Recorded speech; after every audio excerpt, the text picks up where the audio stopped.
En 2026, la Copa Mundial de Fútbol regresa por tercera vez a nuestro país. Un nuevo sueño.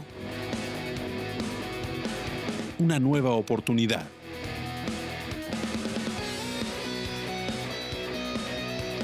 Los mejores equipos de fútbol de toda la orbe se reúnen una vez más en México, para lo que promete ser el mundial más visto de la historia.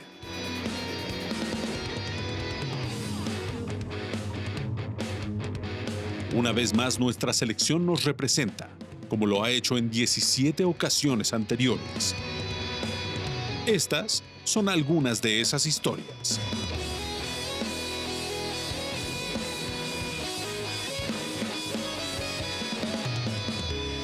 Bienvenidos al México Mundial. Hoy presentamos México 2011 Sub-17. La vez que México se coronó en el Azteca. En 2011, la Copa del Mundo regresaba nuevamente a nuestro país, pero en esta ocasión se trataba de la Sub-17.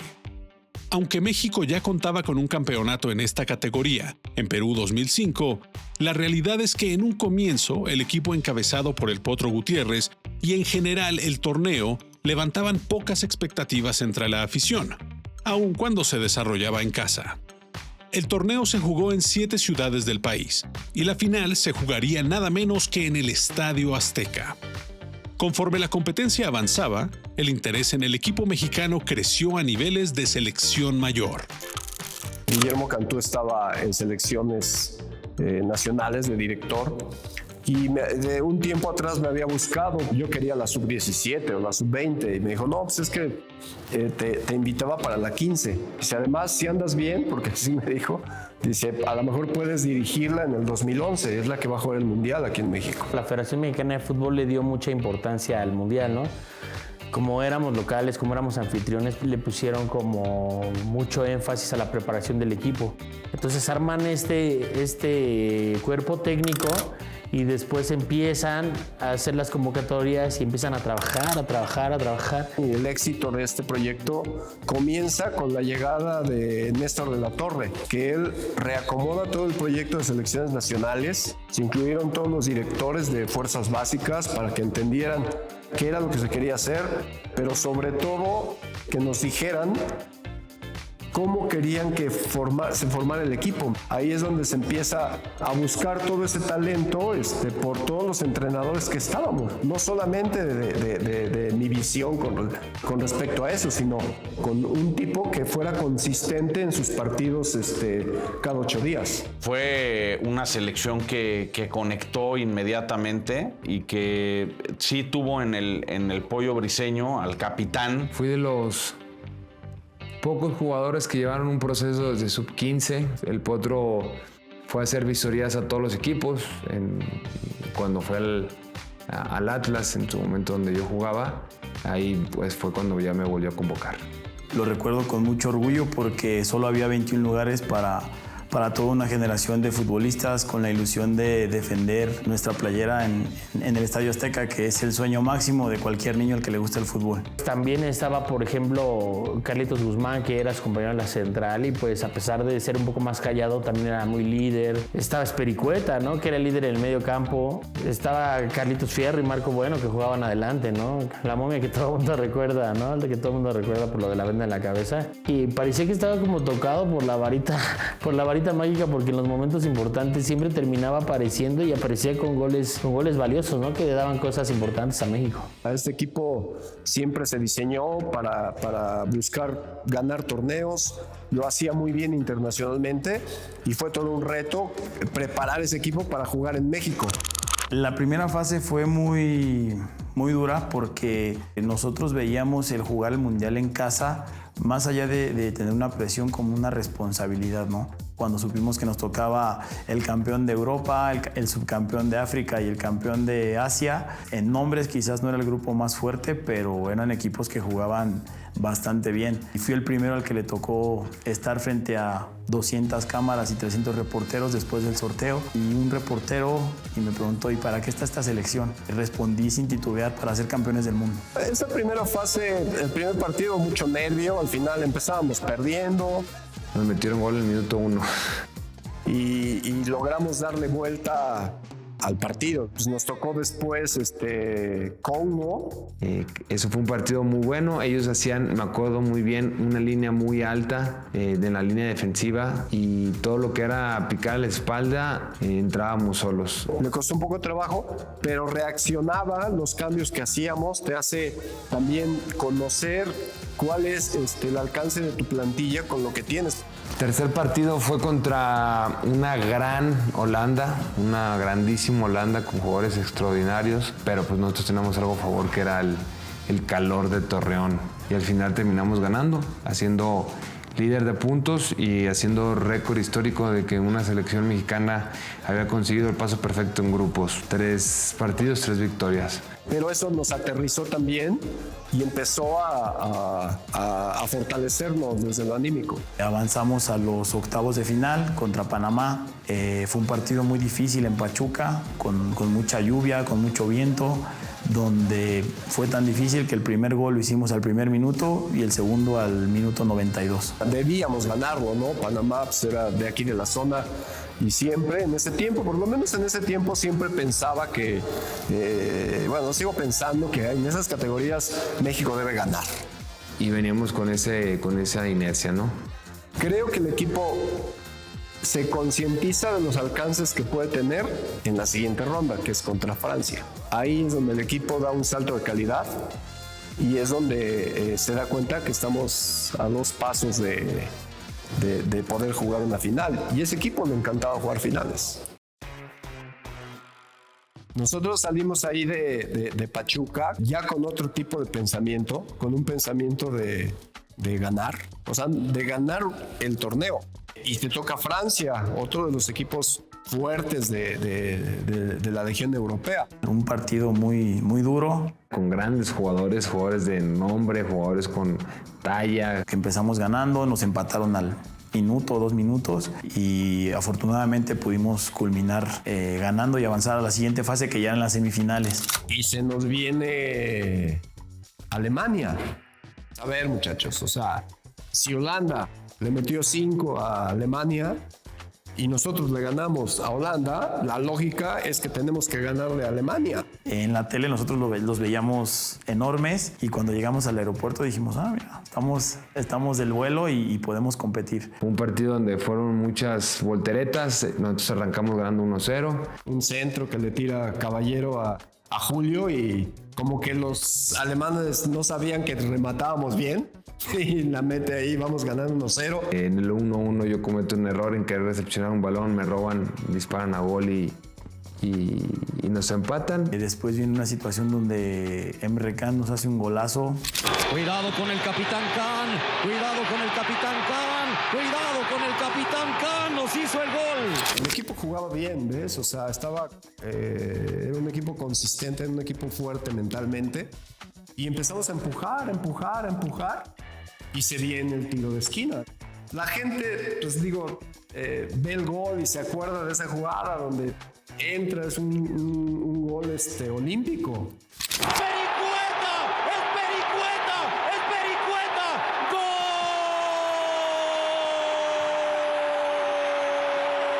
¡Gol! Pero el choque que tiene Julio es impresionante, ¿no? Nosotros, por la euforia del gol, pues vamos a festejar con Esperi, y pues no nos damos cuenta que Julio está sangrando, ¿no? Sale de cambio y ya no tenía cambios.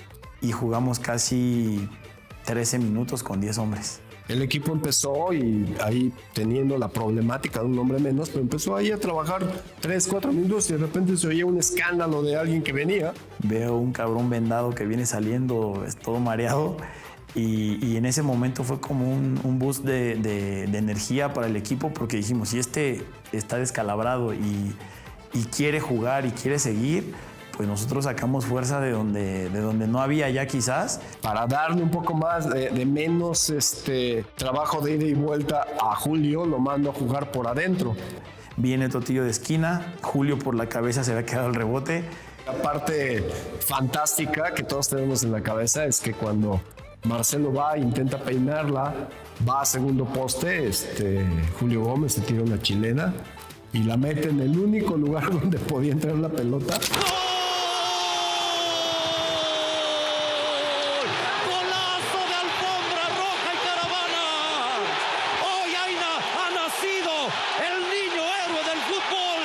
Desde el ángulo que yo estaba, pues obviamente solo veía el balón botando, y decía, pues ¿qué pasa? Hasta que veo que se mueve la red y grita el estadio, hasta se me pone la piel chinita. Y nos vamos con ese 3-2, ¿no? Y todavía sufrimos ahí unos 5 o 6 minutos hasta que terminó el partido. Fue una locura, la verdad que fue un partido muy emocionante, muy padre y que pudimos disfrutar mucho. Eso creo que define mucho al mexicano, ¿no? El que a pesar de las circunstancias, de la dificultad, de la adversidad, sigues luchando por lo que quieres o por lo que anhelas en la vida. Todo el mundo esperaba un partido complicado, pero nadie esperaba un juego peliculesco, ¿no? Hollywoodense, ¿no? O sea, imagínate, terminamos ganando un partido con un gol olímpico y una chilena que a veces pasan muchísimos partidos y no se presenta ni una ni otra jugada, ¿no? Y en esa ocasión se presentaron los dos, el estadio reventaba, la verdad, el estadio estaba increíble. Yo creo que ahí ya estábamos convencidos de que íbamos a ser campeones del mundo.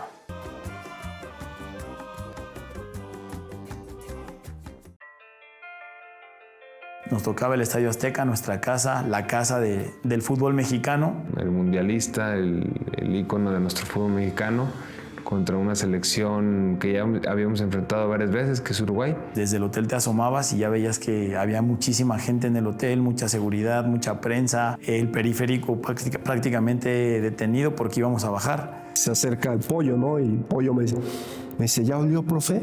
Y yo...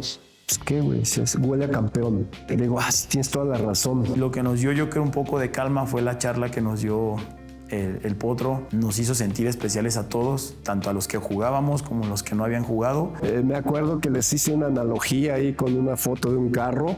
Nos dice que hoy en día pues somos una selección que fue componiéndose por pequeñas partes, ¿no? Uno era el rin, otro era la llanta. Y llegamos faltándole la parte de en medio, ¿no? La parte de donde se ve el volante y las ventanas y demás. Y recuerdo que iban saliendo nuestras fotos y se convertía en un Ferrari precioso y dijo, oye, este Ferrari tiene que volar.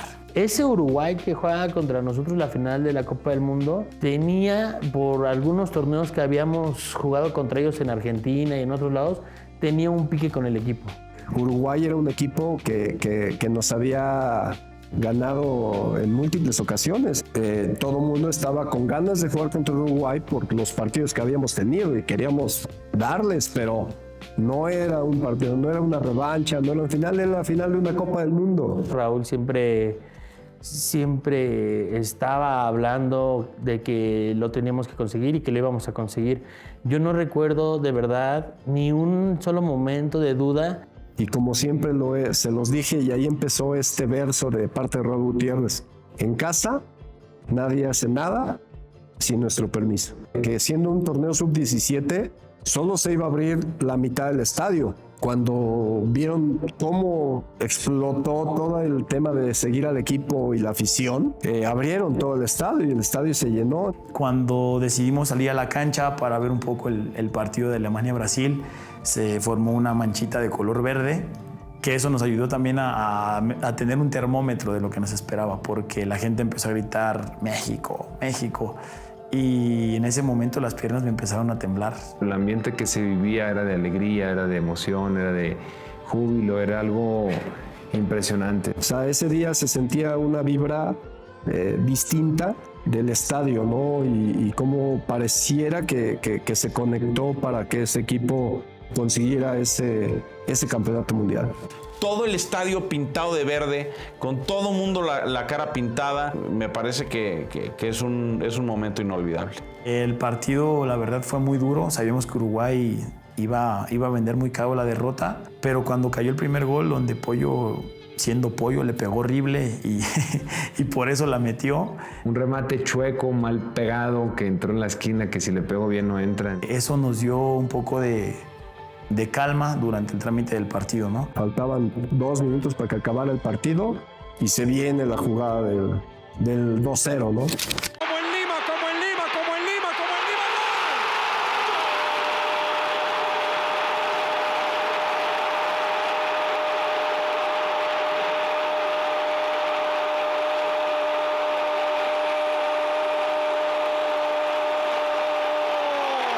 y con el 2-0 sabíamos que lo habíamos logrado. Con cada jugada vibramos, con cada jugada sentimos y creo que cada gol de los que se metió fue uno de los más gritados, ¿no?, en la historia del Estadio Azteca.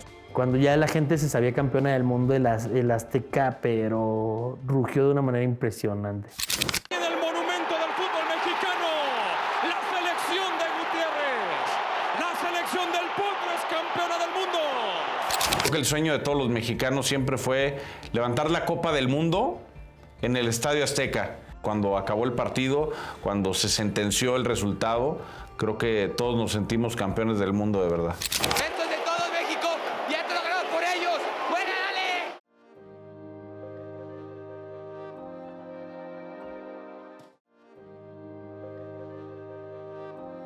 Yo creo que con el tiempo ellos han ido dimensionando todo lo valioso que hicieron, ¿no? A los 5 años, 6 años le di la valía que necesitaba, porque mucha gente no me reconoce, pero siempre hay alguien que te agradece, que te felicita, que te reconoce como tal el haber puesto el fútbol mexicano en lo más alto, y eso para mí es muy honorable, ¿no? Es un logro importante, es a nivel juvenil, pero es un logro importante. Creo que las alegrías en México han sido un poco escasas, ¿no? No hemos tenido tantos logros deportivos en un deporte donde la mayoría de la gente de México es muy aficionada. El ser ejemplar tanto dentro como fuera de la cancha es una responsabilidad muy, muy bonita que no cualquiera la puede llevar. Y esperemos que esto sirva de inspiración a muchos niños, ¿no? Queremos ser campeones otra vez. La verdad que yo creo mucho en México, creo mucho en los mexicanos. El tema es nomás convencernos de que podemos, querer que podemos.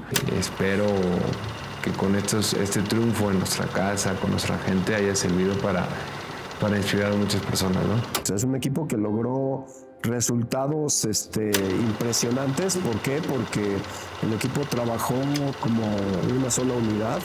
Es un equipo que fue campeón del mundo ganando todos los partidos del Mundial. O sea, son niños que tienen que entender que para lograr el objetivo tuvieron que ser muy profesionales, ¿no? ¿Qué pasa con todos esos jugadores que son prototipos en ese tiempo? Hay calidad, que es el primer punto que yo pongo. Después, entorno familiar. De pronto queremos que el jugador se eduque en los clubes, que los comentaristas se eduquen a los jugadores, que el entorno eduque al jugador, pero deben ser educados bien en casa, deben de tener valores. Las políticas de los clubes. Principalmente en selecciones menores, los clubes te ceden con mucha facilidad, ¿no? Cuando ya estás en primera división o ya te vuelves un jugador regular para tu equipo, es más complicado. Cuando dan el salto a 20, pues como ya el chavito ya juega más, ya sale a banca, ya de repente cuando había torneo de copa ya salían a jugar a copa y todo, pues ya es más difícil, ya te los prestan menos. Y pues cuando ya son grandes, pues ya sabes que nada más es fecha FIFA, terminan su jornada, vienen unos días, se preparan y pues ya, ¿no? Los entrenadores. Es muy complicado que un jugador entienda tu modelo y tu idea de juego sin trabajar contigo mínimo unos 2 meses quizás. Si tú me das un quinto punto, pues vienen esas costumbres del jugador. Con la parte económica, yo creo que el jugador mexicano gana demasiado y eso evita que pueda salir, que tenga la necesidad de salir, como sí pasa en el fútbol sudamericano, donde no hay sueldos tan elevados y son obligados a emigrar. Si esas 4 o 5 cosas no se empalman, es bien complicado que un jugador llegue a primera división. Ya ni siquiera estoy hablando de selección. Y aunado a eso, que hay mucho extranjero, donde hay pocas oportunidades para el jugador mexicano, creo que la selección lo va a resentir mucho, ¿no? Hay cierto talento que no termina por tener oportunidad o por ser explotado. Yo creo que sí podríamos bajar en un par el número de extranjeros para ver si salen más proyectos mexicanos. Y la gente se enoja cuando yo les digo, espérense, no somos Argentina, no somos Alemania, no somos Uruguay, que tienen un modelo distinto para explotar esos jugadores. Estamos en un país, una región donde el nivel no te lo exige, ¿no? No competimos en Libertadores, no competimos en Sudamericana. Es difícil poder subir el nivel cuando solo es tu liga local. Ese tipo de decisiones son las que muchas veces entorpecen ese camino que puede tener un prospecto de esta calidad. Y que si no cambiamos eso no vamos a poder trascender a nivel internacional. México tiene otra manera de trabajar y se tiene que entender esa manera y proteger un poco más esos prospectos. Después del campeonato, gran parte de esa generación se perdió y no se alcanzó el seguimiento hasta la selección principal. Muchas veces nos preguntamos qué hace falta para conseguir estos mismos resultados en la selección mayor. Pero se pierde la seriedad cuando los jugadores mexicanos no tienen los suficientes minutos en la cancha, cuando no existen reglas que premien esa continuidad, reglas que regulen el número de extranjeros en la cancha y que provoquen más oportunidades para los nuestros. Al final, la historia ya le hizo justicia a aquel equipo campeón de 2011, porque a la fecha, ellos representan al único equipo mexicano que logró coronarse en el Azteca con su gente.